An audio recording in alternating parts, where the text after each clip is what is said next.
भाई पॉलिटिक्स के अंदर क्या होता है कि एक नेता को जितना अपने विरोधी दल के नेताओं से नहीं लड़ना पड़ता, उससे उसको अपने अंदर ही अंदर लड़ना पड़ता है। एक बाहर का एक इंटरनेशनल एजेंडा था कि उन्हें नरेंद्र मोदी को प्रधानमंत्री बनाना है, पर नरेंद्र मोदी प्रधानमंत्री बनेंगे कैसे? उनके आगे नितिन गडकरी बैठे हुए हैं, उनके आगे अडवाणी जी बैठे हुए हैं, उनके आगे सुषमा स्वराज बैठी हुई हैं, उनके आगे अरुण जेटली बैठा हुआ है। तो इन सबको बाईपास करके नरेंद्र मोदी आखिर प्रधानमंत्री बनेंगे कैसे?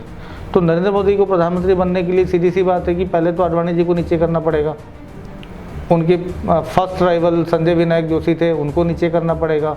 फिर बीजेपी प्रेसिडेंट के नाम पे राजनाथ सिंह भी थे और आपके नितिन गडकरी जी भी थे, तो इनको भी नीचे करना पड़ेगा।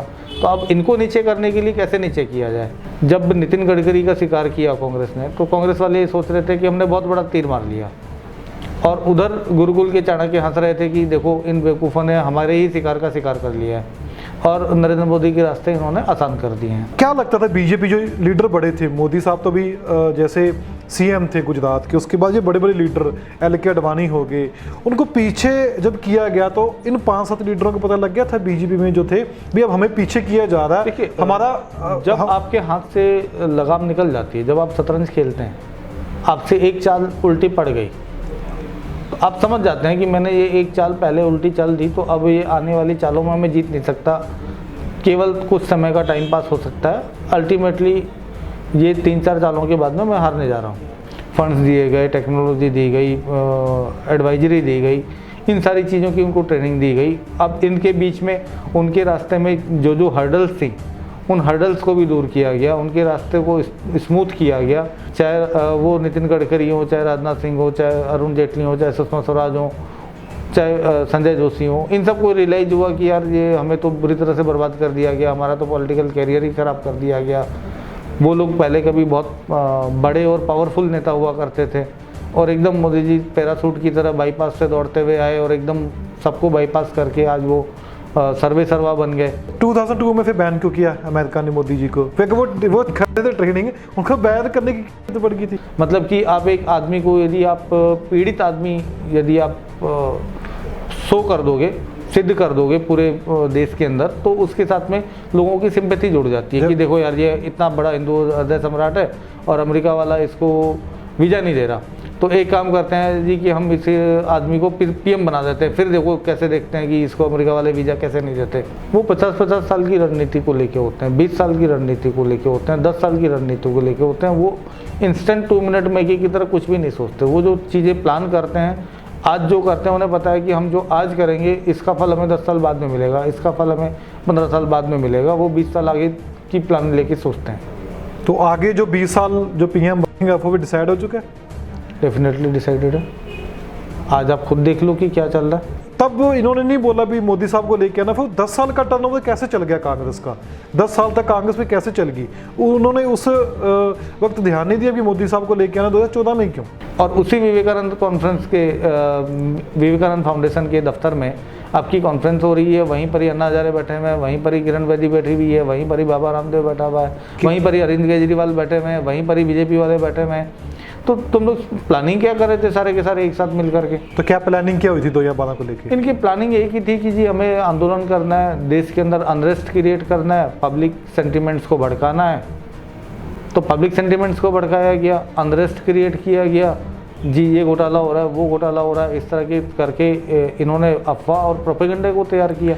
पब्लिक का माइंडसेट इन्होंने डाइवर्ट किया, पब्लिक में एंगर क्रिएट किया, उस एंगर को इन्होंने इनकेस किया वोट में सरकार बन गई। अब आप देख लो वो एंगर किधर है। बाबा रामदेव जी अपना ट्वीट डिलीट करके भाग चुके हैं, जूही चावला अपना ट्वीट डिलीट करके भाग चुकी है, थोड़े दिनों में अक्षय कुमार और अमिताभ बच्चन भी अपना ट्वीट डिलीट करके भाग लेंगे। ये हिंदुत्व तो ये होता है कि जो इनका जो मेजोरिटी वोट बैंक है उसको खुश करने के लिए, उनके सेंटिमेंट्स को तैयार करने के लिए ये हिंदुत्व करते रहते हैं।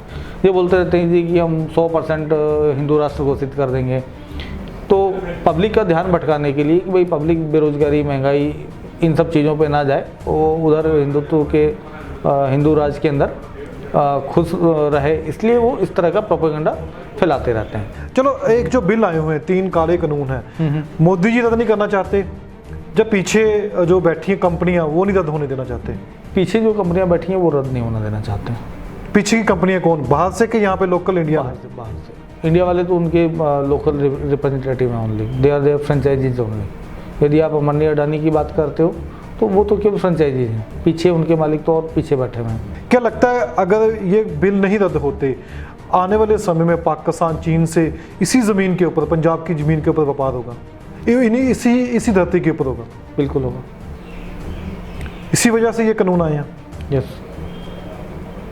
तो जो किसान अभी चैलेंज कर रहे हैं, कॉर्पोरेट को चैलेंज कर रहे हैं, बाहर बैठे, जैसे आप बोल रहे हो कि बाहर भी कंपनियां हैं, प्राइवेट प्लेयर हैं, तो सही चैलेंज कर रहे हैं?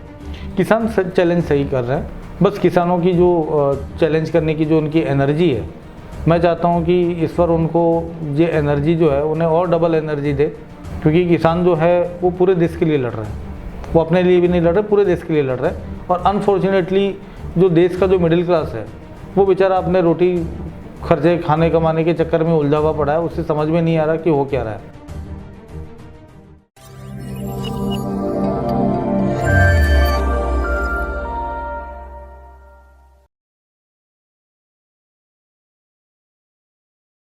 किसानी अंदोलन ਚੱਲਿਆ, ਉਸ ਤੋਂ ਪਹਿਲਾਂ ਹੀ ਲਗਾਤਾਰ ਕਈ ਹੋਰ ਵੀ ਪ੍ਰੋਟੈਸਟ ਹੋਏ। 2014 ਦੇ ਵਿੱਚ ਮੋਦੀ ਸਾਹਿਬ ਪੀਐਮ ਚੁਣ ਕੇ ਸੱਤਾ ਵਿੱਚ ਆ ਜਾਂਦੇ ਨੇ, ਉਸ ਤੋਂ ਬਾਅਦ ਅਲੱਗ-ਅਲੱਗ ਤਰੀਕਿਆਂ ਦੇ ਨਾਲ ਗੋਦੀ ਮੀਡੀਆ ਤੇ ਵੀ ਵਿਆਖਿਆ ਹੁੰਦੀ ਹੈ ਕਈ ਚੀਜ਼ਾਂ ਦੀ। ਪਰ ਅੱਜ ਜੇ ਅੱਜ ਦੇ ਦੌਰ ਦੀ ਗੱਲ ਕਰੀਏ, 2021 ਦੀ ਗੱਲ ਕਰੀਏ, ਕਿਸਾਨੀ ਮੋਰਚਾ ਦਿੱਲੀ ਦੀਆਂ ਬਰੂਹਾਂ ਤੇ ਹੈ। ਜੀਓ ਪੋਲਿਟਿਕਸ ਦੇ ਮਕਸਦ ਕੀ ਨੇ, ਇਹਦੇ ਮਾਇਨੇ ਕੀ ਨੇ, ਕਿ ਵਾਕਈ ਲੋਕਾਂ ਨੂੰ ਜੀਓ ਪੋਲਿਟਿਕਸ ਸੌਖੇ ਤਰੀਕੇ ਨਾਲ ਸਮਝ ਲੱਗ ਜਾਂਦੀ ਹੈ? ਜੀਓ ਪੋਲਿਟਿਕਸ ਕਿਹਨੂੰ ਕਹਿੰਦੇ ਨੇ?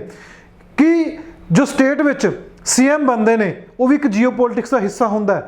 कोई भी देश में सीएम बनता है कि वो केंद्र सरकार दी सियासी पार्टियां तय करदियां ने भी किस नूं सीएम लाना है, किस नूं नहीं लाना। अज पंजाब दे विच कैप्टन अमरिंदर सिंह जो ने वो रिजाइन कर चुके ने, चन्नी साहब नवे मुख्य मंत्री बने, कि इस पिछे भी कोई जीओ पॉलिटिक्स है? 50 किलोमीटर का दायरा जो है BSF नूं देण दी गल हो रही है कि इस पिछे भी जीओ पॉलिटिक्स है।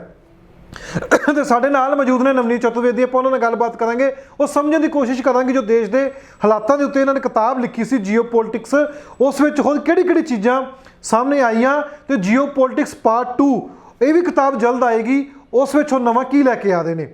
तो नवनीत चतुर्वेदी साडे नाल ने, आपां इन्हां नाल गलबात करांगे। नवनीत जी, बहुत स्वागत है पंजाब न्यूज़ ते। सत श्री अकाल जी।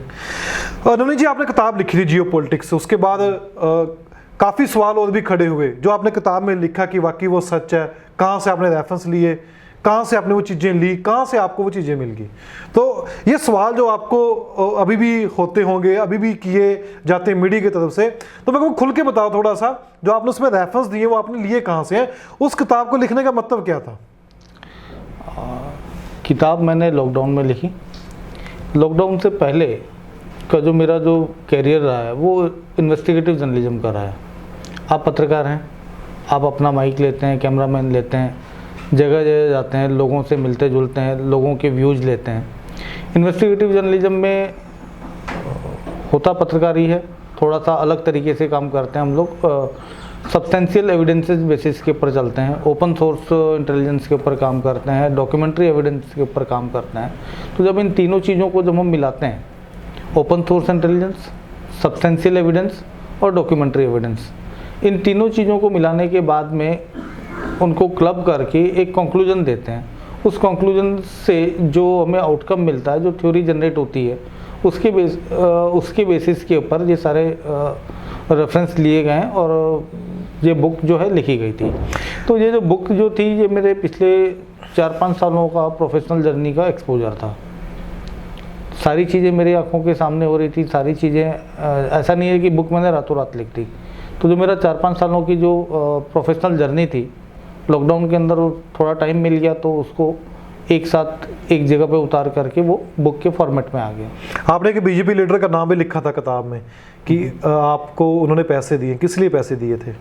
देखिए, पार्ट ऑफ पॉलिटिकल इंटेलिजेंस है। आपको पता है कि कोई भी पॉलिटिकल पार्टी हो, इधर बीजेपी हो, कांग्रेस हो, अकाली हो, कोई भी रीजनल पार्टी हो, चाहे कोई नेशनल पार्टी हो, तो हर पार्टी के अंदर में उनके अंदर कई तरह के ग्रुप बने हुए होते हैं, ग्रुपिज्म होते हैं। अलग अलग पार्टी की इंटरनल गुटबाजी होती है, इंटरनल उनकी ग्रुपिंग होती है। नहीं, अभी जो बीजेपी में आपने जो किताब लिखी है, अब सुषमा स्वराज का शायद नाम था उसमें, आपको पैसे दिए गए? देखिए, मैं बताता हूँ आपको, चलिए वो उस चैप्टर को आप एक अलग रख दीजिए। मैं कहता हूँ कि भाजपा में मेरी किताब के अंदर जिक्र है कि संजय विनायक जोशी को एक फर्जी सेक्स सीडी के नाम पे उनका करियर बर्बाद किया गया। वो भी पार्ट ऑफ पॉलिटिक्स था। भाई पॉलिटिक्स के अंदर क्या होता है कि एक नेता को जितना अपने विरोधी दल के नेताओं से नहीं लड़ना पड़ता, उससे उसको अपने अंदर ही अंदर लड़ना पड़ता है। तो मेरी किताब के अंदर खाली इसका जिक्र नहीं है कि मेरे को जेटली जी ने एक काम के लिए पैसे दिए या सुषमा जी ने दिए, दैट इज सेपरेट मैटर। आप उसको दूसरे शब्दों में ब्रॉडर करके देखिए कि संजय विनायक जोशी का करियर ख़त्म किया सेक्स सीडी के नाम पे किसने किया? मोदी जी ने किया। आपके नितिन गडकरी जी का करियर चौपट किया गया, किसके इशारे पे किया गया? हमारे मोदी जी के इशारे पे किया गया। तो आदमी नहीं क्यों खत्म किया गया? कि कुछ लगता था भी गुटबाजी थी बीजेपी में, इनको जब मोदी जी को पसंद नहीं करते थे कि गुट वो भी था। देखिए क्या होता है कि मेरी किताब के अंदर आप जाएंगे तो उसमें ये लिखा हुआ है कि जो UPA 2 जो था, UPA 2 indirectly Vivekananda foundation led by Modi ji के द्वारा रन किया जा रहा था। UPA 2 में जो कांग्रेस के जो नेता थे वो केवल और केवल सलामी ले रहे थे, प्रोटोकॉल ले रहे थे। सरकार indirectly Vivekananda foundation via Narendra Modi run हो रही थी। तो जैसा एक बाहर का एक इंटरनेशनल एजेंडा था कि उन्हें नरेंद्र मोदी को प्रधानमंत्री बनाना है, पर नरेंद्र मोदी प्रधानमंत्री बनेंगे कैसे? उनके आगे नितिन गडकरी बैठे हुए हैं, उनके आगे आडवाणी जी बैठे हुए हैं, उनके आगे सुषमा स्वराज बैठी हुई हैं, उनके आगे अरुण जेटली बैठा हुआ है। तो इन सबको बाईपास करके नरेंद्र मोदी आखिर प्रधानमंत्री बनेंगे कैसे? तो नरेंद्र मोदी को प्रधानमंत्री बनने के लिए सीधी सी बात है कि पहले तो आडवाणी जी को नीचे करना पड़ेगा। उनके फर्स्ट राइवल संजय विनायक जोशी थे, उनको नीचे करना पड़ेगा। फिर बीजेपी प्रेसिडेंट के नाम पे राजनाथ सिंह भी थे और आपके नितिन गडकरी जी भी थे, तो इनको भी नीचे करना पड़ेगा। तो अब इनको नीचे करने के लिए कैसे नीचे किया जाए? तो संजय विनायक जोशी को नीचे करने के लिए उनकी एक सीढ़ी निकाल दी गई। नितिन गडकरी को डाउन करने के लिए उनके ऊपर इनकम टैक्स के और छापे पड़वाए गए। तो इनकम टैक्स के छापे जो है इन्होंने कांग्रेस की मदद से पड़वाए। तो मेरी किताब के अंदर जिक्र है कि जब नितिन गडकरी का शिकार किया कांग्रेस ने, तो कांग्रेस वाले ये सोच रहे थे कि हमने बहुत बड़ा तीर मार लिया, और उधर गुरुकुल के चाणक्य हंस रहे थे कि देखो इन बेवकूफ़ों ने हमारे ही शिकार का शिकार कर लिया है और नरेंद्र मोदी के रास्ते इन्होंने आसान कर दिए हैं। तो वो सारा एक पार्ट ऑफ प्लानिंग और एक रणनीति के तहत ये सारी चीज़ें की हुई। नहीं, कौन चाहता था अभी PM जो है वो मोदी साहब बने? आप जितना भी आपने लीडर के नाम लिए हैं बीजेपी के, उनको काट के मोदी साहब को PM बनाना है। मेरी किताब के अंदर 3 कैरेक्टर्स हैं। वन इज़ द चंद्रगुप्त, जो मेरी किताब का हीरो है। चंद्रगुप्त मतलब मोदी जी। फिर मेरी किताब के अंदर दूसरा कैरेक्टर है गुरुकुल, तीसरा कैरेक्टर है चाणक्य। तो जो एंशियंट जो हमारी हिस्ट्री थी कि भाई चाणक्य ने चंद्रगुप्त को तैयार किया कि मैं तुम्हें ट्रेंड करता हूँ, मेरे अकॉर्डिंग चलो, मेरी प्लानिंग एंड पॉलिसी पे चलो, तुम एक दिन मगध के ऊपर राज करोगे। तो मगध का जो राजा था, जो धनानंद जो था, वो काफ़ी ताकतवर था, काफ़ी मजबूत था। लेकिन उसको चाणक्य ने एक चंद्रगुप्त को तैयार किया और अपनी प्लानिंग और स्ट्रेटजी से उन्होंने चंद्रगुप्त को मगध का राजा बनाया। तो उस टर्म को मैंने यहाँ पे इसलिए लिया है कि हमारे यहाँ पे जो चंद्रगुप्त जो हैं, मोदी जी को प्लानिंग, स्ट्रेटजी, इंस्ट्रक्शंस, ज्ञान, ये सब मिला बाहर से। बाहर का मतलब विदेशी एजेंसी से, जिन्हें मैं खुल करके बोलता हूँ कि वो इजरायली थे, मोसाद थे, अमेरिकन थे, CIA थे, एजेंसीज के लोग थे जिन्होंने इनको पूरा ट्रेंड किया। ये लोग चाहते थे कि हिंदुस्तान में एक पपेट प्रधानमंत्री बने। तो पपेट प्रधानमंत्री बनाने के लिए उनकी जो अपने इकोनॉमिकल और जो उनके डिप्लोमेसी के जो उनके इंटरेस्ट थे, वो उनके तभी सॉल्व होते जब उनका पपेट प्रधानमंत्री बनता। कब ट्रेनिंग दी गई थी मोदी साहब को? तो उनको काफ़ी ट्रेनिंग दी गई, उनको पीछे से बैकअप दिया गया, फंड्स दिए गए, टेक्नोलॉजी दी गई, एडवाइजरी दी गई, इन सारी चीज़ों की उनको ट्रेनिंग दी गई। अब इनके बीच में उनके रास्ते में जो जो हर्डल्स थी, उन हर्डल्स को भी दूर किया गया, उनके रास्ते को स्मूथ किया गया।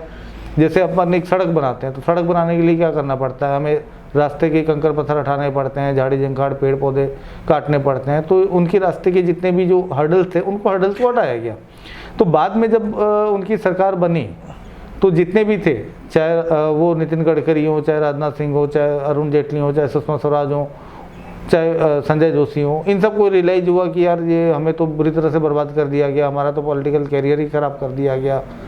वो लोग पहले कभी बहुत बड़े और पावरफुल नेता हुआ करते थे, और एकदम मोदी जी पैराशूट की तरह बाईपास से दौड़ते हुए आए और एकदम सबको बाईपास करके आज वो सर्वे सर्वा बन गए। तो कैसे बने? तो धीरे धीरे उन्हें भी समझ में आया कि भाई हम लोगों का करियर जो है ऐसे ऐसे करके बर्बाद हुआ। फिर हर पार्टी में अपनी एक इंटरनल ग्रुपबाजी होती है, इंटरनल पॉलिसीज होती हैं। अच्छा सर, आपने जिक्र किया हुआ उस किताब के अंदर 1997 का शायद, जब ट्रेनिंग दे रहे थे मोदी साहब को, तो आपको ये चीज़ फिर कैसे मिली? 97 का जिक्र किया हुआ किताब के अंदर। देखिए, इसमें क्या है कि कई सारी चीज़ें आपको सब्सटेंशियल एविडेंस से निकालनी पड़ती हैं कि 97 में क्या क्या एक्टिविटीज़ हुई, कौन आदमी कहाँ था, कौन कहाँ गया, कौन किससे क्या कनेक्टेड था, और उस टाइम की जो जो घटनाएं हुई थी उन घटनाओं को जब आप कनेक्टिंग द डॉट करेंगे तो कनेक्टिंग द डॉट करने के बाद में आपके सामने रिजल्ट आएगा कि ये रिजल्ट है क्या। तो जिसको अपन लोग बोलते हैं इन्वेस्टिगेटिव जर्नलिज्म की भाषा में, आप सब्सटेंशियल एविडेंस क्रिएट करना, ओपन सोर्स डेटा कलेक्ट करना, और फिर इन सबको इकट्ठे एक जगह रख के कनेक्टिंग द डॉट्स करके आप एक पूरा एनालिसिस करना। नहीं, ये हाइपोथेटिकल था कि 1997 का कि सही था ये वाला? That is not a hypothetical, that is a substantial evidence with the open source intelligence. चलो अब सर आगे बढ़ते हैं। आपने कहा अभी 97 में ट्रेनिंग दे दी थी, तो 2002 में फिर बैन क्यों किया अमेरिका ने मोदी जी को? फिर वो कर रहे थे ट्रेनिंग, उनको बैन करने की क्या जरूरत पड़ गई थी? देखो, मैं आपको एक बात बताऊं कि विजय सिंह जी कहते हैं कि नवनीत चतुर्वेदी तुम्हारा मेरे घर के अंदर आना बंद है। जी बंद है, कोई बात नहीं, लेकिन विजय सिंह मेरे से आकर के बाहर कॉफ़ी शॉप में मिल रहा है, तो मुझे विजय सिंह के घर जाने की कहाँ जरूरत पड़ रही है? That is a part of एक रणनीति ओनली कि भाई एक भारत के एक जो बहुसंख्यक आबादी थी, हिंदू आबादी, जिसको हिंदू सेंटिमेंट्स के नाम पे भड़काया गया कि देखो ये तो ये आपके हिंदू हृदय सम्राट हैं, इन्होंने गुजरात में ये किया, इन्होंने मतलब मुस्लिमों को नाकोचने चबवा दिए, इन्होंने मुस्लिमों को एकदम बर्बाद कर दिया, ये देखो ये मुसलमानों ने हमारी ट्रेन जला दी तो बदले में मोदी जी ने ये कर दिया। अब इस आदमी को अमेरिका वीज़ा नहीं दे रहा, इसको अमेरिका वीज़ा नहीं दे रहा। मतलब कि आप एक आदमी को, यदि आप पीड़ित आदमी यदि आप शो कर दोगे, सिद्ध कर दोगे पूरे देश के अंदर, तो उसके साथ में लोगों की सिंपैथी जुड़ जाती है कि देखो यार ये इतना बड़ा हिंदू हृदय सम्राट है और अमेरिका वाला इसको वीज़ा नहीं दे रहा, तो एक काम करते हैं जी कि हम इस आदमी को पीएम बना देते हैं, फिर देखो कैसे देखते हैं कि इसको अमेरिका वाले वीज़ा कैसे नहीं देते। क्या प्लान था 2002 में मोदी को वीज़ा नहीं देना? एक प्लान के जरिए बैन किया था? Part of plan only, it's a part of plan. अच्छा, इतना आपने 1997 1997 की बात की है, अभी ट्रेनिंग देते थे, इतना समय वेट किया उन्होंने? 13 साल वो गुजर गए, 13-17 साल तक वेट किया, अभी पीएम मोदी नहीं बनना है। तो आपको जो इंटेलिजेंस के जो मिशंस होते हैं वो 50-50 साल की रणनीति को लेके होते हैं, 20 साल की रणनीति को लेके होते हैं, 10 साल की रणनीति को लेके होते हैं। वो इंस्टेंट 2 मिनट मैगी की तरह कुछ भी नहीं सोचते। वो जो चीज़ें प्लान करते हैं, आज जो करते हैं, उन्हें पता है कि हम जो आज करेंगे इसका फल हमें 10 साल बाद में मिलेगा, इसका फल हमें 15 साल बाद में मिलेगा। वो 20 साल आगे की प्लान लेके सोचते हैं।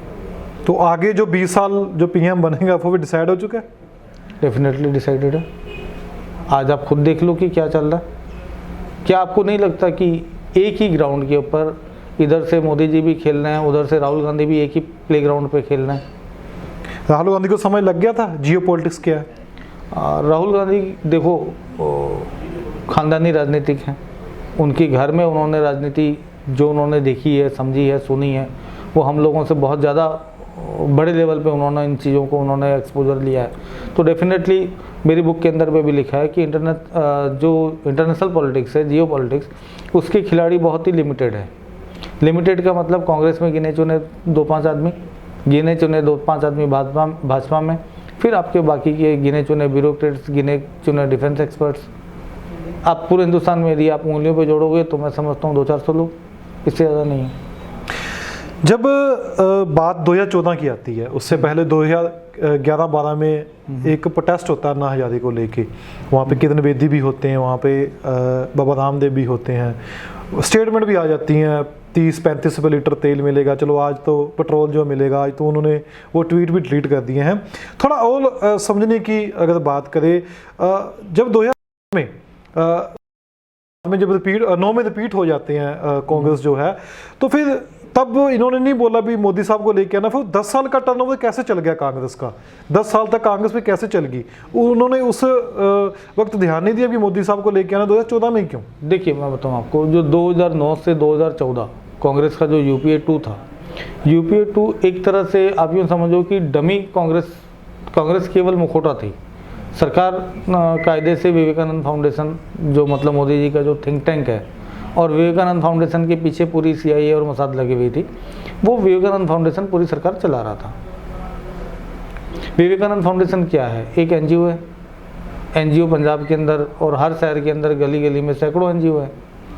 आप एक एनजीओ मुझे बता दो जो ये कहे कि मैं एक एनजीओ हूँ और मैंने एक कॉन्फ्रेंस ऑर्गेनाइज करनी है, और उस कॉन्फ्रेंस के अंदर सब इंग्लैंड की आर्मी के जनरल आएंगे, उस कॉन्फ्रेंस में इजराइल की आर्मी के जनरल आएंगे, उस कॉन्फ्रेंस में सऊदी की एयरफोर्स के चीफ आएंगे, नहीं आ सकते ना।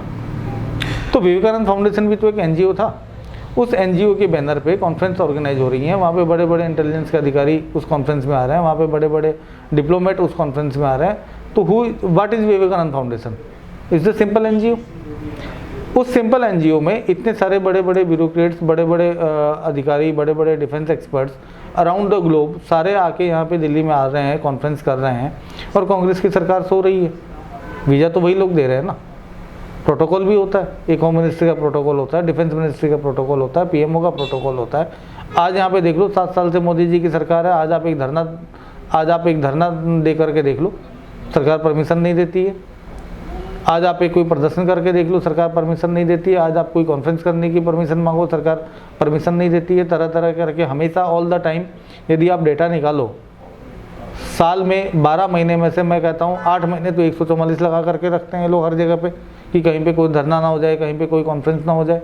पिछले 2 साल से इन्होंने कोरोना के नाम पे धरने, प्रदर्शन और सामाजिक आयोजन, राजनीतिक भीड़, इन सब के ऊपर इन्होंने एक तरह से कंट्रोल, लगाम लगाई हुई है। तो उस टाइम ये लोग कैसे आयोजन कर लेते थे, कैसे यहाँ पे हाई डिग्निटरी गेस्ट आते कैसे थे? आज कोई भी फॉरेन नेशनल इंडिया में आता है, रूल क्या बोलता है? एयरपोर्ट पे उतरेगा, उतरते ही सबसे पहले FRRO में जाता है कि मैं फॉरेन नेशनल हूँ, 5 दिन के लिए इंडिया आया हूँ, तो 5 दिन में मुझे यहाँ जाना है। तो वो बंदा जिस भी शहर में जाता है FRRO में रिपोर्ट करता है ना। यदि वो बंदा डिप्लोमेट है, यदि किसी देश का मान लो डिप्लोमेट है या आर्मी का या बड़ा अधिकारी है, तब भी तो वो जाएगा, तब भी तो उसका एक सेपरेट प्रोटोकॉल होता है ना। तो सेपरेट प्रोटोकॉल में उस आदमी का, जो कांग्रेस के टाइम की जो होम मिनिस्ट्री थी, डिफेंस मिनिस्ट्री थी, एक्सटर्नल अफेयर्स मिनिस्ट्री थी, उन्होंने कभी पूछा नहीं कि तुम यार इतने बड़े बड़े high dignitary guest Vivekananda foundation के कॉन्फ्रेंस में क्या लेने जाते हो? और उसी विवेकानंद फाउंडेशन के दफ्तर में आपकी कॉन्फ्रेंस हो रही है, वहीं पर ही अन्ना हजारे बैठे हुए हैं, वहीं पर ही किरण बेदी बैठी हुई है, वहीं पर ही बाबा रामदेव बैठा हुआ है, वहीं पर ही अरविंद केजरीवाल बैठे हुए हैं, वहीं पर ही बीजेपी वाले बैठे हुए हैं। तो तुम लोग प्लानिंग क्या कर रहे थे सारे के सारे एक साथ मिल करके? तो क्या प्लानिंग क्या हुई थी 2012 को लेकर? इनकी प्लानिंग एक ही थी कि जी हमें आंदोलन करना है, देश के अंदर अनरेस्ट क्रिएट करना है, पब्लिक सेंटिमेंट्स को भड़काना है। तो पब्लिक सेंटिमेंट्स को भड़काया गया, अनरेस्ट क्रिएट किया गया, जी ये घोटाला हो रहा है, वो घोटाला हो रहा है, इस तरह के करके इन्होंने अफवाह और प्रोपेगेंडा को तैयार किया। पब्लिक का माइंडसेट इन्होंने डाइवर्ट किया, पब्लिक में एंगर क्रिएट किया, उस एंगर को इन्होंने इनकेस किया वोट में सरकार बन गई। अब आप देख लो वो एंगर किधर है। बाबा रामदेव जी अपना ट्वीट डिलीट करके भाग चुके हैं, जूही चावला अपना ट्वीट डिलीट करके भाग चुकी है, थोड़े दिनों में अक्षय कुमार और अमिताभ बच्चन भी अपना ट्वीट डिलीट करके भाग लेंगे। जब बीजेपी में इतना, जब जैसे आप मिले, अरुण जेटली से मिले, सुषमा स्वराज से भी मिले आप, क्या लगता था बीजेपी जो लीडर बड़े थे, मोदी साहब तो भी जैसे सीएम थे गुजरात के, उसके बाद ये बड़े बड़े लीडर LK अडवाणी हो गए, उनको पीछे जब किया गया तो इन 5-7 लीडरों को पता लग गया था बीजेपी में जो थे भी अब हमें पीछे किया जा रहा है। देखिए हमारा जब आपके हाथ से लगाम निकल जाती है, जब आप शतरंज खेलते हैं, आपसे एक चाल उल्टी पड़ गई, तो आप समझ जाते हैं कि मैंने ये एक चाल पहले उल्टी चल दी, तो अब ये आने वाली चालों में मैं जीत नहीं सकता, केवल कुछ समय का टाइम पास हो सकता है, अल्टीमेटली ये 3-4 चालों के बाद में मैं हारने जा रहा हूँ। तो शतरंज की खेल में तो चलो ये होता है कि आपने खेल बिगाड़ दिया, दोबारा से आप शुरू कर दोगे। राजनीति तो एक ओपन लाइव शतरंज है, इसमें आपने जो चल दिया वो चल दिया, आप रिवर्स तो ले नहीं सकते ना। अब तो बस केवल आपको अपने नसीब पे भरोसा करना है कि आपके नसीब से यदि सामने वाले ने गलती कर दी तो आप जीत सकते हो, अदरवाइज तो आप अपनी बाजी हार चुके हो। तो अमित शाह इन चीज़ों में कैसे आ जाते हैं? देखिए, अमित शाह को जो इंडियन मीडिया में जो प्रोपेगेट किया जाता है कि जी वो चाणक्य है, according to me, according to my analysis, वो कोई चाणक्य वाणक्य नहीं है। जैसे सिंपल जिसको बोलते हैं मैनिपुलेटर ओनली, कि भाई आप संगठन के आदमी हैं, लोगों से बात कर लेते हैं, लोगों से कम्युनिकेट कर लेते हैं, आपके अंदर एक संगठन की क्षमता हो सकती है, आप लोगों को मतलब अच्छा भाव ताव करके आप खरीद सकते हैं, मैनेज कर सकते हैं अपने फेवर में। आप एक जिक्र करते हो बॉस का भी बॉस होता है, तो बॉस कौन है फिर? पीएम का बॉस एक्सटर्नल एजेंसीज हैं, जो बाहर की जो पावर्स हैं, जो डिसाइड करती हैं कि who will become the PM. आज आप देख लो, कोरोना का चल रहा है, पूरे देश में कोरोना का सीन चल रहा है। इधर से अभी ताज़ा 100 करोड़ वैक्सीन का जश्न मनाया गया पूरे देश में। कांग्रेस भी चिल्ला रही है वैक्सीन वैक्सीन वैक्सीन, हर रीजनल पार्टी वैक्सीन वैक्सीन चिल्ला रही है। और गवर्नमेंट ने इतनी सख्ती कर रखी है कि यदि आपने वैक्सीन नहीं लगाई तो आपको हवाई जहाज़ में नहीं जाने देंगे, आपको ट्रेन में नहीं जाने देंगे, आपको होटल में एंट्री नहीं मिलेगी, आपको स्कूल में एंट्री नहीं मिलेगी, आप एग्ज़ाम देने नहीं जा सकते, आप नौकरी पे नहीं जा सकते, आप टैक्सी नहीं चला सकते, आप दुकान नहीं खोल सकते, आप यदि जॉब में हैं तो आपकी सैलरी नहीं बनेगी, आपको वैक्सीन लगाना पड़ेगा। मतलब कि गवर्नमेंट जो है एक फोर्सफुली पूरी देश की आवाम को वैक्सीन लगाना चाहती है। अब जैसे किसानी आंदोलन में क्या था, किसान कह रहे थे जी कि हमें हमारे हाल पे छोड़ दो, हमें अपना भला नहीं करवाना, लेकिन सरकार कह रही है नहीं जी हम तो तुम्हारा भला करेंगे, तो हमने तुम्हारे भले के लिए किसान बिल लगाए हैं। बराबर।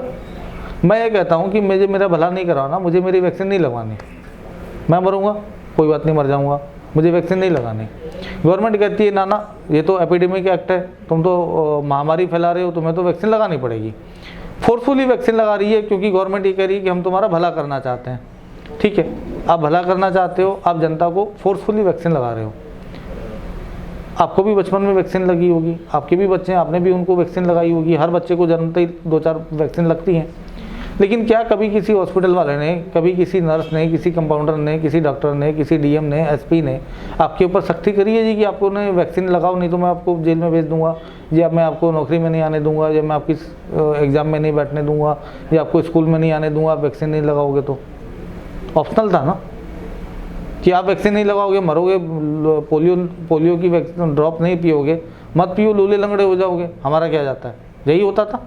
तो आज पकड़ के ज़बरदस्ती वैक्सीन क्यों लगाई जा रही है? और हर पार्टी, बीजेपी भी एडवोकेसी कर रही है वैक्सीन वैक्सीन, कांग्रेस वाले भी चिल्ला रहे हैं वैक्सीन वैक्सीन। वैक्सीन ना होगी, जैसे हनुमान जी की संजीवनी बूटी हो गई कि जो वो हिमालय से लेकर के आए हैं और सब लोग वैक्सीन लगाते ही एकदम स्वस्थ हो जाएंगे। अब इसके अंदर जो टर्निंग पॉइंट वो ये है कि सरकार से जब आरटीआई मांगी जाती है तो सरकार आरटीआई में जवाब देती है जी कि वैक्सीन लगाना कंपलसरी नहीं है, ऑप्शनल है, जिसके मर्जी है लगा ले, हम किसी को ज़बरदस्ती नहीं कर रहे। जबकि प्रैक्टिकली वो ज़बरदस्ती कर रही है। सरकार ने गोवा हाई कोर्ट में, बॉम्बे हाई कोर्ट में एफिडेविट दे करके बोला है कि जी वैक्सीन लगाना मैंडेटरी नहीं है, ऑप्शनल है। जो आदमी वैक्सीनेशन सेंटर पे जाएगा इसका मतलब अपनी मर्जी से किया है और हमने उसको लगा दिया पब्लिक इंटरेस्ट में, हम किसी को फोर्सफुली नहीं लगा रहे, जबकि प्रैक्टिकली वो फोर्सफुली लगा रहे हैं। तो जब आप प्रैक्टिकली फोर्सफुली लगा रहे हो तो कोर्ट के अंदर आप एडमिट क्यों नहीं कर रहे कि आप प्रैक्टिकली फोर्सफुली लगा रहे हो? इसका मतलब आप beyond the law, beyond the constitution जाके आप कोई चीज़ इलीगली कर रहे हैं। जब आप बियॉन्ड द लॉ और बियॉन्ड और फोर्सफुली यदि आप कोई चीज़ कर रहे हैं तो डेफिनेटली उसके पीछे का आपका कोई एजेंडा है, आप चाहते क्या हैं। और ऐसा कौन सा गेम है कि जिसमें बीजेपी और कांग्रेस और सारे रीजनल पार्टी एक साथ एक ही प्लेटफॉर्म पे है कि हाँ जी लगा दो, सबको वैक्सीन लगा दो। क्या गेम क्या हो सकती है वैक्सीन के पीछे? It's again geopolitics, conflict of interest. मैं अभी फेसबुक पे एक सीरीज बना करके डाल रहा हूँ इसी वैक्सीन के ऊपर, पर्टिकुलरली जो वैक्सीन माफिया है, फार्मा कंपनीज हैं और इनका जियोपॉलिटिक्स है और इससे ये पूरे वर्ल्ड को कैसे कंट्रोल कर रहे हैं, इसके ऊपर मैं पूरा डाल रहा हूँ। तो जो मेरा किताब का जो अपकमिंग पार्ट 2 है, तो पार्ट 2 के अंदर मेरा किसानी आंदोलन भी शामिल है, पार्ट 2 के अंदर मेरा ये कोरोना और उसकी वैक्सीन भी शामिल है। मैं कह रहा हूँ कि ये कैसे मतलब पब्लिक को एक भेड़ की तरह हाँके जा रहे हैं। अच्छा, एक मैंने सवाल किया था हिंदुत्व को लेके, आपको याद होगा कि बयान आ जाते हैं अभी पूरे देश को हिंदुत्व बना देंगे 2024 में, 2025 में 100 साल पूरे हो जाने हैं आरएसएस के। तो लगता है कि पंजाब उसके चैलेंज करेगा, या पंजाब अभी चैलेंज कर रहा है, क्योंकि अभी भी किसान जो है दिल्ली के धरने पे बैठे हुए हैं। देखो, क्या लगता है पंजाब उसमें अड़चन है? देखो मैं बताऊं आपको, इनके लिए पंजाब जो अड़चन है वो हिंदुत्व का एजेंडा नहीं है। ये हिंदुत्व तो ये होता है कि जो इनका जो मेजॉरिटी वोट बैंक है उसको खुश करने के लिए, उनके सेंटिमेंट्स को तैयार करने के लिए ये हिंदुत्व करते रहते हैं। ये बोलते रहते हैं जी कि हम 100% हिंदू राष्ट्र घोषित कर देंगे, तो पब्लिक का ध्यान भटकाने के लिए कि भाई पब्लिक बेरोजगारी, महंगाई, इन सब चीज़ों पे ना जाए, वो उधर हिंदुत्व के हिंदू राज के अंदर खुश रहे, इसलिए वो इस तरह का प्रोपेगेंडा फैलाते रहते हैं। अब जो पंजाब की जो बात चल रही है, पंजाब के अंदर जो किसानी आंदोलन से जो अनरेस्ट है, जो इनको लगता है कि अंदर ही अंदर कुछ उबल रहा है और ये हमारे को कहीं नुकसान ना पहुंचा दे, तो उसके लिए जो भी रिसेंटली जो पंजाब के अंदर जो पावर सफल हुई है, तो पावर सफल का एक बड़ा इंटरनेशनल एंगल है, इंटरनेशनल और प्लस लोकल पॉलिटिक्स का एंगल है। तो इसके अंदर मेरा ये मतलब मेरा अपना on the basis of some substantial evidence, on basis of some factual and documentary evidence and on my open source intelligence, मेरा ये कहना है कि प्रियंका गांधी जो यूपी की इंचार्ज हैं, यूपी के अंदर हर आदमी बहुत अच्छे से जानता है कि कांग्रेस की वहाँ पे यूपी में कोई ज़मीन नहीं है। प्रियंका गांधी वहाँ पे 0/0 यानी कि मुश्किल से 2-3 सीटें कांग्रेस की आएंगी। यदि प्रियंका गांधी की मुश्किल से कांग्रेस में 2-3 सीटें आती हैं यूपी में, तो प्रियंका गांधी का कांग्रेस में करियर ख़त्म हो जाता है। तो प्रियंका गांधी की स्टेक जो है वो यूपी में एकदम स्टेक पे लगी हुई है। तो यहाँ पे एक इंटरनल एग्रीमेंट के तहत, इंटरनल म्यूचुअल एग्रीमेंट कह दो, उसके तहत पंजाब के अंदर ये सारा मिसमैनेजमेंट किया गया, सीएम रिसेफल किए गए, कैप्टन जी को हटा करके चन्नी साहब को सीएम बनाया गया। अब इससे होगा ये कि प्रियंका गांधी को यूपी में अनड्यू मीडिया फुटेज मिल रही है। वहाँ की मीडिया में प्रियंका गांधी का खूब प्रचार हो रहा है। तो पब्लिक के अंदर में ये परसेप्शन बनाया जा रहा है कि यूपी के अंदर कांग्रेस जो है एक सबसे बड़ा विपक्ष बन के उभर रहा है। तो यूपी में यदि कांग्रेस जो सबसे बड़ा विपक्ष बन के उभर रहा है, ऐसा मीडिया में परसेप्शन क्रिएट किया जा रहा है, जबकि ऐसा है नहीं। तो इसका बेनिफिट किसको जाएगा? इसका बेनिफिट घूम के जाएगा बीजेपी को। Sapa will lose, BJP will gain, Priyanka Gandhi will also gain. तो प्रियंका गांधी को कांग्रेस में यूपी में कुछ बढ़त मिलेगी, अनएक्सपेक्टेड बढ़त मिलेगी। उस अनएक्सपेक्टेड बढ़त का खामियाजा कांग्रेस को पंजाब में भुगतना पड़ेगा। मैं दावे के साथ कह सकता हूं कि कांग्रेस की पंजाब में सरकार नहीं आ रही है। तो कांग्रेस की पंजाब में सरकार नहीं आ रही है, तो सवाल तो फिर वहाँ पे खड़ा हो जाएगा ना, जो किसान आंदोलन चला हुआ है। अब सवाल था कि किसान आंदोलन को लेके, अब इसको किसान आंदोलन से समझिए। भाजपा ने पूरे देश में यही प्रोपेगेंडा किया कि भाई असली किसान तो खेत में है और नकली किसान जो कांग्रेस से स्पॉन्सर्ड हैं वो सड़क पे आकर के धरना प्रदर्शन किए जा रहे हैं। राइट, यही प्रोपेगेंडा चल रहा है उनका। और उनका ये कहना चल रहा है जी कि हमने तो किसानी आंदोलन जनता के भले के लिए किया है, किसानों के भले के लिए किया है। किसान जो है, जो स्पॉन्सर्ड किसान जो हैं, जो कांग्रेस की मदद से वो ये धरना प्रदर्शन कर रहे हैं। तो वो लोग परसेप्शन की राजनीति करते हैं, मीडिया की राजनीति करते हैं। वो अपने परसेप्शन से और मीडिया से, और अल्टीमेटली जो फार्मर्स बिल है बहुत ज़्यादा होगा तो 2024 तक अटका हुआ रहेगा। इंटरनेशनल ग्राउंड पे यदि मैं बात करूं तो इंटरनेशनल ग्राउंड पे बीजेपी का जो मैनेजमेंट है, डिस्ट्रेस मैनेजमेंट है, कि कोई भी चीज़ बिगड़ जाती है तो उसको कैसे रफू किया जाए, कैसे उनको सही किया जाए। पहले इन्होंने एक विवेकानंद फाउंडेशन बनाया था, अभी उन्होंने एक US India strategic partnership forum बना रखा है। तो वो US India strategic partnership forum पे उन्होंने हज़ारों करोड़ रुपए खर्च किए पिछले 6 महीने में। नहीं, जो आप जैसे बोल रहे भी चलो, एक जो बिल आए हुए हैं 3 काले कानून हैं, मोदी जी रद्द नहीं करना चाहते, जब पीछे जो बैठी हैं कंपनियां वो नहीं रद्द होने देना चाहते? पीछे जो कंपनियां बैठी हैं वो रद्द नहीं होना देना चाहते हैं। पीछे की कंपनियां कौन, बाहर से कि यहाँ पे लोकल इंडिया? बाहर से इंडिया वाले तो उनके लोकल रिप्रेजेंटेटिव हैं only, they are their franchises only. यदि आप अम्बानी अडानी की बात करते हो तो वो तो केवल फ्रेंचाइजीज हैं, पीछे उनके मालिक तो और पीछे बैठे हुए हैं। तो क्या ज़मीन को क्या करना चाहते हैं, पंजाब की ज़मीन को लेके वो? देखिए, जितने भी इस टाइप की जो बन रहे हैं, मेगा एक्सप्रेसवे वाले जो रूट बन रहे हैं जी, कि ये वाला प्रोजेक्ट बन जाएगा, ये मेगा एक्सप्रेसवे बनेगा, हम टोटल जो वेल्थ है इसको आप पंजाब का जो इक्वेशन है आप इसको अफगानिस्तान से भी जोड़ करके देख लो, वहाँ से भी इसका इंटरलिंक इसका बनता है। तो पंजाब के अंदर अभी स्टेटस ये बना हुआ है कि कुछ एजेंसीज ये चाहती हैं कि फार्मर्स एजिटेशन जो है वो कंटिन्यू चलता रहे, कुछ एजेंसीज चाहती हैं कि फार्मर्स एजिटेशन हाथों हाथ ख़त्म हो जाए। अलग अलग लोगों के अलग अलग इंटरेस्ट पंजाब में जुड़े हुए हैं। जहाँ से मोदी साहब आए हैं, आपने जियो पॉलिटिक्स का जिक्र किया, क्या उनको पता है भी फार्मर जो प्रोटेस्ट है वो होने देना चाहिए? ऑप्शन है उनके पास राहुल गांधी 24 में? अभी इस मामले पे दोनों पक्षों में रस्साकसी चल रही है, और जो बाहर की एजेंसीज हैं, जो बाहर के जो फॉरेन प्लेयर्स हैं, वो केवल अभी एसेस कर रहे हैं कि हमारे लिए बेहतर पपेट कौन होगा।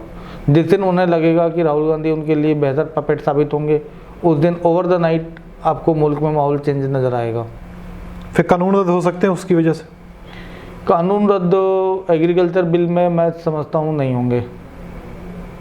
कानून रद्द केवल और केवल एक ही सूरत में होंगे, जब जनता और किसान अपनी लड़ाई खुद लड़ें, अपनी पार्टी खुद बनाएं, बिना किसी कॉरपोरेट से चवन्नी लिए अपने क्राउड फंडिंग से अपना दल, अपना फंड बनाएं, क्राउड फंडिंग से अपने कैंडिडेट खड़े करें, क्राउड फंडिंग से इलेक्शंस लड़ें। क्योंकि खाली धरना देने से और आंदोलन करने से कुछ नहीं होगा। यदि आपको व्यवस्था परिवर्तन करना है तो आपको सत्ता में आना पड़ेगा। एक और भी चर्चा चलती है कि पंजाब की जो ज़मीन है उसके ऊपर व्यापार होगा, क्योंकि सबसे ज़्यादा फूड की बात करें तो पंजाब में और भी स्टेट में है। क्या लगता है अगर ये बिल नहीं रद्द होते, आने वाले समय में पाकिस्तान, चीन से इसी ज़मीन के ऊपर, पंजाब की ज़मीन के ऊपर व्यापार होगा, इसी धरती के ऊपर होगा? बिल्कुल होगा। इसी वजह से ये कानून आए हैं। यस। तो जो किसान अभी चैलेंज कर रहे हैं, कॉर्पोरेट को चैलेंज कर रहे हैं, बाहर बैठे, जैसे आप बोल रहे हो कि बाहर भी कंपनियां हैं, प्राइवेट प्लेयर हैं, तो सही चैलेंज कर रहे हैं? किसान चैलेंज सही कर रहे हैं। बस किसानों की जो चैलेंज करने की जो उनकी एनर्जी है, मैं चाहता हूं कि इस पर उनको ये एनर्जी जो है उन्हें और डबल एनर्जी दे और उनकी एनर्जी को कम ना होने दे। क्योंकि किसान जो है वो पूरे देश के लिए लड़ रहे हैं, वो अपने लिए भी नहीं लड़ रहे, पूरे देश के लिए लड़ रहे हैं। और अनफॉर्चुनेटली जो देश का जो मिडिल क्लास है वो बेचारा अपने रोटी खर्चे खाने कमाने के चक्कर में उलझा हुआ पड़ा है, उससे समझ में नहीं आ रहा कि हो क्या रहा है, और ना उसके पास में समझने की अक्ल है, ना उसको समझने का टाइम है। मेरा आखिरी सवाल है कि जब समा आएगा, और 1 साल हो गया किसानी आंदोलन को बैठे हुए, कोई ऐसा भी शख्स हो सकता है, जैसे आपने बोला बॉस का बॉस हो सकता है, जो आंदोलन चल रहा है, अगर हम किसी सियासी पार्टी को छोड़ दें, कोई ऐसा व्यक्ति भी है जो कह रहा है भी ठीक है किसानी आंदोलन जो है वो सही चल रहा है, बाहर से जो बोल रहा हो, देश के बाहर से भी ठीक है सही चल रहा है, सही चैलेंज कर रहे हैं, कॉर्पोरेट को चैलेंज करना चाहिए, कोई सोचता है ऐसा? देखिए, हर आदमी की राय अलग अलग हो सकती है। मेरी राय में, मैं हिंदुस्तान के अंदर ही बैठा हूँ और मैं ओपनली बोलता हूँ सब जगह पे कि हाँ, किसान अपना आंदोलन सही कर रहे हैं, उन्हें करना चाहिए। और इनफैक्ट मैं तो खुद इस चीज़ का भी पक्षधर हूँ कि जो जथेबंदियाँ हैं, जो किसान नेता हैं जो आंदोलन कर रहे हैं, उन्हें अपनी एक कंबाइंड पार्टी बना करके चुनाव में उतरना चाहिए, और जो उन्होंने अपने किसान भाइयों से जो वादे किए हैं उसको ईमानदारी से सत्ता में आने के बाद में वो लोग ईमानदारी से उसको ऑनेस्टली उसको निभाएं। अगर सत्ता में आ जाते हैं फिर तो बोल देंगे ना बीजेपी कांग्रेस, देखो ये तो बैठी सियासी तौर पे थे, सियासी पार्टी। मैं आपको बताऊं कि पॉलिटिक्स जो है, आप सत्ता पर, आप यदि व्यवस्था में परिवर्तन करना चाहते हैं तो आपको सत्ता में आना पड़ेगा। आप बाहर में खड़े रह के हल्ला गुल्ला कर करके, शोर शराबा करके, धरना प्रदर्शन करके आप कुछ नहीं कर सकते। आपको व्यवस्था परिवर्तन करने के लिए सत्ता में आना ही पड़ेगा, और वो फिर आपकी ईमानदारी है, आपकी ऑनेस्टी है कि आपने जिस संघर्ष के लिए, जिस चीज़ को, जिस कानून को रद्द करने के लिए आपने संघर्ष किया, हमारे सैकड़ों भाई हमारे शहीद हुए, तो उन्होंने उसकी शहादत को बेकार नहीं जाने देना है। यदि वो सत्ता में आते हैं तो वो इस पूंजीवाद के खिलाफ में और इस कैपिटलिज्म के खिलाफ में लड़ेंगे। जो आपने बोला था कि बाहर बैठी हैं प्राइवेट प्लेयर बैठे हुए हैं, किसानी आंदोलन को वो भी देख रहे हैं भी क्या हो रहा है, क्या कर रहे हैं, क्या लगता है ऐसे आगे ऐसे ही चलता था किसानी आंदोलन? अभी भी छवि जो है आप सबको पता है भारत की कैसे जा रही है, मोदी साहब की छवि कैसे बाहर जा रही है, तो जो बाहर जो बैठे हैं, आपने बोस की भी बात की है, क्या लगता है वो भी अभी सोच रहे होंगे जो किसानी आंदोलन लगा हुआ है उनकी गेम बिगड़ गई है जब बीजेपी के 2014 में अलग अलग एजेंसीज इन्वॉल्व हैं। कुछ एजेंसीज का इंटरेस्ट इस आंदोलन को ख़त्म करने में है, कुछ एजेंसीज का इंटरेस्ट आंदोलन को कंटिन्यू रखने में है, क्योंकि हर एजेंसीज के अपने अपने अलग अलग प्लेयर्स हैं। तो इस किसान आंदोलन से किसी प्लेयर को नुकसान हो रहा है तो किसी प्लेयर को फ़ायदा हो रहा है। सियासी तौर पे फ़ायदा हो रहा है, सियासी तौर पर भी फ़ायदा हो रहा है, और कैपिटल बाजार और पूंजी के हिसाब से भी देखें तो किसी एक को फ़ायदा हो रहा है तो किन्हीं दो को नुकसान भी हो रहा है। मैं एक आखिरी सवाल है कि जो कैप्टन अमरिंदर सिंह है जो पंजाब के सीएम थे, 4.5 साल वो रह के गए हैं, इस्तीफा दे दिया उन्होंने, उसके बाद अमित शाह से मीटिंग कंटिन्यू चलती है, उसके बाद चरणजीत सिंह चन्नी जो है वो सीएम बना देते हैं। यहाँ पे क्या हो सकता है उनका बाहर जाने का जो इस्तीफा दिया है कैप्टन अमरिंदर सिंह ने, उसके क्या मायने हैं जियो पॉलिटिक्स में अगर समझना? तो देखिए, सबसे पहले यदि मैं बात करूं तो पंजाब में मुख्यमंत्री चेंज हुए, तो रातों रात तो चेंज नहीं हुए होंगे, पहले से कोई प्लानिंग चल रही होगी, कुछ लोग एक जगह पे मिले होंगे, बैठे होंगे, प्लानिंग्स हुई होंगी, कुछ मूवमेंट्स हुए होंगे। तो पंजाब पुलिस की जो इंटेलिजेंस है वो क्या कर रही थी? क्या उन्होंने कैप्टन साहब को कोई हिंट दिया था जी कि ये पीछे पीछे से जी ये लोग यहाँ पे ऐसे ऐसे मिल रहे हैं, ये प्लानिंगें हो रही हैं? इसका मतलब कि कैप्टन साहब की जो इंटेलिजेंस थी वो फेलियर थी, उन्होंने कैप्टन साहब को टाइमली कोई रिपोर्ट नहीं दिया। नंबर 2, कैप्टन साहब के ऊपर हमेशा ये एलिगेशंस लगता है जी कि वो डोभाल साहब के आदमी हैं, डोभाल का कैप्टन की बड़ी अच्छी दोस्ती है। तो डोभाल साहब तो सुपर कॉप है, इंटेलिजेंस के सबसे बड़े बॉस हैं, तो डोभाल साहब ने भी तो कोई हिंट दिया होगा ना कि भाई कैप्टन तू मेरा दोस्त है, मैं बता देता हूँ तेरे को, पीछे से ये प्लानिंग चल रही है, हमारी सर्विलेंस और हमारा रिपोर्ट ये कहती है कि ऐसे ऐसे प्लानिंग चल रही है, तुम्हारे को मुख्यमंत्री पद से हटाया जा सकता है। तो यदि कैप्टन साहब को पंजाब पुलिस के इंटेलिजेंस से और डोभाल साहब से यदि कोई इनपुट मिला होता तो डेफिनेटली वो पहले से ऐसी कोई फील्डिंग करते कि उनके विरोधी एक साइड में इकट्ठे ना होते, ऐसी कोई प्लानिंग ना होती, उन्हें मुख्यमंत्री से ना हटाया जाता। तो इसका मतलब कि कैप्टन साहब को इंटेलिजेंस इनपुट नहीं मिले। कैप्टन साहब को इंटेलिजेंस इनपुट नहीं मिले, इसका मतलब कि भाजपा भी यही चाहती थी कि कैप्टन हटे और कोई दूसरा आदमी। क्या फायदा होगा भाजपा में अगर कैप्टन हट गए तो?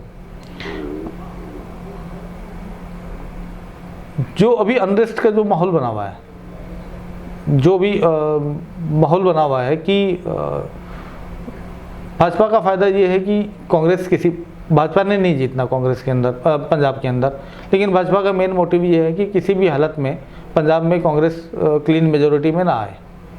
तो भाजपा का ओनली मोटिव कि कांग्रेस को पंजाब में दूर रखना। तो सारी गल पर सुनिए साढ़े नाल मौजूद सन नवनीत चतुर्वेदी जिन्हों ने जियो पॉलिटिक्स से किताब लिखी सी। जियो पॉलिटिक्स किताब लिखण तो बाद उस बाद अलग अलग तरीके नाल लोगों ने व्याख्या की, फोन कॉल भी गई, लोगों ने पूछा भी क्यों लिखी गई है। तुसीं भी जो खरीदोगे तो पता लगूगा उस विच काफ़ी चैप्टर दिते गए हुए हैं। तो जियो पॉलिटिक्स 2 भी आएगी हुण। तो इन्होंने जो इन्वेस्टिगेशन जर्नलिज्म की सी, जर्नलिस्ट के तौर पर सामने आए, उस तो बाद लगातार लिखते रहे, किताब लिखी जो कहते हैं भी लॉकडाउन के लिखी, 4-5 साल की इन्हों की इन्वेस्टिगेशन की हुई चीज़ों तो लिखा गया। हुण सवाल यह होंदा कि वाकई जो किसान बैठे ने, किसानी अंदोलन हो रहा उसनूं चैलेंज किया जा रहा है किसानों वालों वड्डे घराणिਆਂ नूं कि वड्डे घराणे भी ये सोचते हैं भी जो मूवमेंट चलती रही शायद नुकसान हो सकता है। तो किसानी अंदोलन चलता पिया एक सिर्फ पूरे देश में जो कोई चैलेंज कर रहा है तो वह किसानी मूवमेंट ही है। कोई विरोधी धिर उसनूं इस ठोस तरीके नाल नहीं चैलेंज कर पा रहा, जां बीजेपी सरकार नूं वो चीज़ां नहीं दस पा रही जो विरोधी धिर ने दसनियां चाहिए सी जां उन्होंने विरोध करना चाहिए सी। सिर्फ किसानी मूवमेंट ही है। तो देखांगे उन्हें मूवमेंट किहड़े पासे जाएगी कि वाकई देश में कोई बदलाव आएगा। जो किसानी अंदोलन दिल्ली के बरूहां से बैठे ने कि एक नवा चेहरा सामने आऊगा सियासी तौर पर, यह आने वाला समा दसेगा।